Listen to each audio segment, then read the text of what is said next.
నమస్కారం ETV news కు స్వాగతం ముందుగా ప్రధాన అంశాలు ఛత్తీస్గఢ్లో మావోయిస్టులకు గట్టి దెబ్బ ఎదురుకాల్పుల్లో 36 మంది హతం రేపే 18వ విడత కిసాన్ సమ్మాన్ నిధులు రైతుల ఖాతాలో జమ కానున్న 20,000 కోట్లు రైల్వేలను ప్రైవేటీకరణ చేయబోమన్న కేంద్రం మెరుగైన సేవలే లక్ష్యమని వెల్లడి త్వరలో పాకిస్తాన్ పర్యటనకు జైశంకర్ 10 ఏళ్ల తర్వాత తొలిసారి వెళ్లనున్న విదేశాంగ మంత్రి మహారాష్ట్ర సచివాలయం పైనుంచి దూకిన ఉపసభాపతి ధన్గన్లను ఎస్టీ జాబితాలో చేర్చడంపై నిరసన హర్యానా పోలింగ్ కు సర్వం సిద్ధం 90 స్థానాలకు 1000 మందికి పైగా పోటీ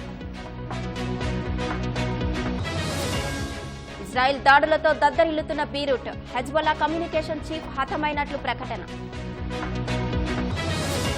ప్రపంచ కుబేరుడు ఎలన్ మస్క్ జెఫ్ బెజోస్ ను వెనక్కి నెట్టిన జుకర్బర్గ్